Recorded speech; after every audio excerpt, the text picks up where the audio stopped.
final last question ఏంటి రాజేందర్ గారు రాజకీయ భవిష్యత్తు టార్గెట్ ఏంటి అంటే రేవంత్ రెడ్డి గారు చాలా సందర్భాల్లో చెప్పారు ముఖ్యమంత్రి అవుతారన్నారు అయ్యారు అలాంటి టార్గెట్ రాజేందర్కి రాజకీయంగా ఏంటంటే ఏం చెప్తారు ఒకటి రెండోది రాజేందర్ ఇప్పుడు మల్కాజ్గిరి నాయకుడా హుజరాబాద్ నాయకుడా దీని పరిజ్ఞానం ఉన్నోడికి అర్థమవుతుంది నా పుట్టిన గడ్డనేమో హుజరాబాదు నేను అక్కడ 25 ఏళ్ళు సర్వీస్ చేసిన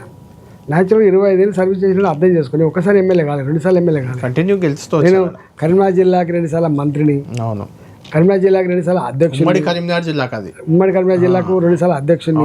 ఉమ్మడి కరీంనగర్ జిల్లాకు మంత్రిని ఇలా హుజరాబాద్లో ఇన్ని సంవత్సరాలు చేస్తున్నా ఇలా హుజరాబాద్లో నాకుండే పరిచయాలు నాకుండే మమకారం నాకుండే అది వేరే వాళ్ళకు ఉండే ఆస్కారం ఉండదు అది కామన్ సెన్స్ సమైన విషయం అందుకని హుజరాబాద్ ఇలా ఒక్కసారి ఓడిపోయినంత మాత్రాన వాళ్ళు గంగలో కలిపేసి వచ్చి ధర్మం అవుతుంది చెప్పండి ఏ లీడర్ కన్నా మంచిగా అంటే మీరు హుజరాబాద్కు పోతలేరు షామీర్పేటలోనే ఉంటున్నారు కదా ఇక్కడే మల్కాజ్గిరి నాయకుడుగానే ఉన్నారు ఒక స్థానిక ఎన్నికల కోసం ఈ మధ్య వస్తున్నారని కదా అప్పుడప్పుడు పోతుంటాం ఎందుకంటే మొన్ననే కదా ఎన్నికలైనవి అవును ఇప్పుడు ఒక సంవత్సరం గడవాలి కదా కొత్త ఎమ్మెల్యే అయినప్పుడు కొత్త ప్రభుత్వం నెక్స్ట్ ఎన్నికల్లో మల్కాజ్గిరి హుజరాబాద్ రేపు ఏమవుతుందని తర్వాత చెప్తా కాకపోతే ఏంటంటే 25 ఏళ్ళుగా నాకున్న అనుబంధం ఆ గడ్డతో ఉన్న అనుబంధం ప్రజలతో ఉండేటువంటి మమకారం అట్లా వట్టిగా పోదు తప్పకుండా పోతాం వాళ్ళ రాజకీయ ఆస్పిరేషన్స్ ఏవైతున్నాయో సర్పంచ్ కావాలని చెప్పి ఎంపీటీసీ కావాలని చెప్పి నేను ఒక్కనే గెలవడం కాదు వాళ్ళు మీ దగ్గర కూడా వస్తున్నారు కదా మల్కాయిలో మమ్మల్ని గెలిపించిన కాబట్టి నేను తెలంగాణ ఈటల అంటే ఒక హుజరాబాద్ ఒక కరీంనగర్ అని ఉంటుంది తెలంగాణ నాయకుడు మొత్తం తెలంగాణకు ఉంటాను నేను ఎవడైనా మూర్ఖంగా అనుకుంటే నేను చెప్పలేను కానీ